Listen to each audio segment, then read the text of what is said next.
Dhimma hajjechaa uummataa hangar guutee fi giddaa ayyaana irratti artistoonni Oromoo dubbataa jiru. Artistii Hittiiqaa Tafarii dhiigni keessan dhiiga kootii haantummaa keessan hin haalle. Artistii Galaanaa Gaaromsaa wal morkiituu balbala banaatti hambisee bineensa nu nyaachisee yoo jedhu akkasumas pirezidaantiin Oromiyaa duraanii obbo Abbaa Duulaa Gammadaa akkas jechuudhaan dubbataniiru. Beelofnaan Oromiyaa gara Wallaggaatti finnee isin qubachiifne malee isin quuftanii akka liyyuu zoonii gaafattan miti jedhama. Egaa guutummaa oduu kanaa qabannee isiniif dhufneerraa hanga xumuraatti nu faana tura. Humna finxaalessa faannoo qeetti dhufee uummata Oromoo waggoota 8tiif walitti aansee duguugaa jiru hanga har'aa tarkaanfii jabaan irratti fudhatamuu dhabuun akka isaan mufachiisee fayyadamtoonni miidiyaalee hawaasaa himani.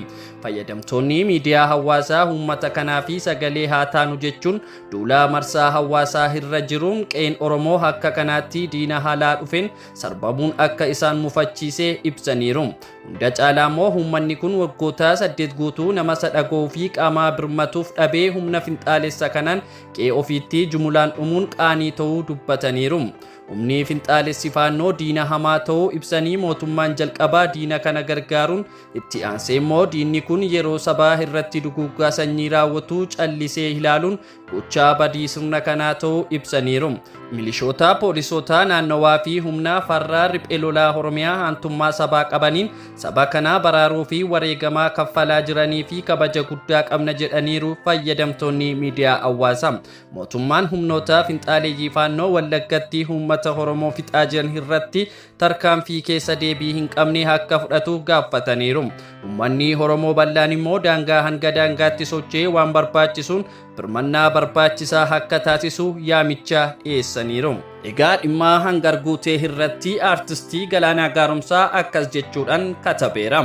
Walmorkiituu balbala banaatti hambisee bineensa nu nyaachise. Sa'abbaan gaafa cabsee hormi ija balleessa jechuu sana qabatamaan argaa jirra. Osoo nuti wal kabajnee osoo nuti fedhii dhuunfaa keenyaa dhiifnee fedhii waloo yookaan uummataa dursine boo'ichii fi gaddi guyyaa guyyaan qe'ee uummata keenyaa in weeraru ture. Qooda xiyya waraansaa walitti taanuu osoo gaachana waliif taane alagaan nutti irroorriftu ture. Karaa sareen baafteen waraabessi mooraa seena jechuunis dhugaadha. Karaa nuti walii cabsinee alagaanis nu cabsuu fi tattaafataa jira. Wallagga ba'aa hangar guuteetti wanti ta'aa jirus kanuma. Uummata keenyaa fi xiyyeeffannoo haa kenninu.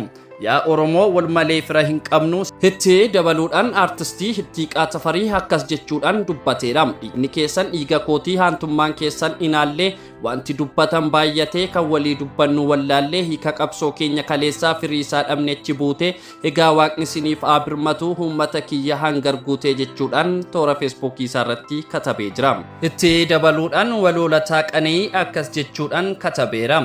Giddaa koo eenyu sirraa kutaa hudhaaf nyoo mormaa utuu biyya qabduu akka biyya hormaa utuu hilmaan gabbartuu akka waan daboomtee fira danuu keessaa qofaat talagoomtee mee hitti muulaataa dacheen gurra qabdii madaa kee guddaa kanaa silaa arguu dhabdii waaqni immoo samiirraa hiyya kee dhaga'uu yoona tulluun dhiiga keeyyuu isa biran ga'uu giddaa koo finna koo qeenittan dhuuramee arra kiraa taatee reenfi kee tuulame warri ati kaleessaa godoo itti ijaartee beelofnaan nyaachifte arrasitti nyaartee humnaan wal ijaartee reenfa si baachifte inni fira kee immoo dallaa kee saamamuu hambaa kee nyaatamuu lubbuu kee waadamuu wal ijaaruu mannaa wal humneessuu mannaa wal baraaruu mannaa qotee bulaa qulqulluun utuu dhabuu lubbuu siyaasa dha jedhaam yaa siyaasa cubbuu jechuudhaan dubbata.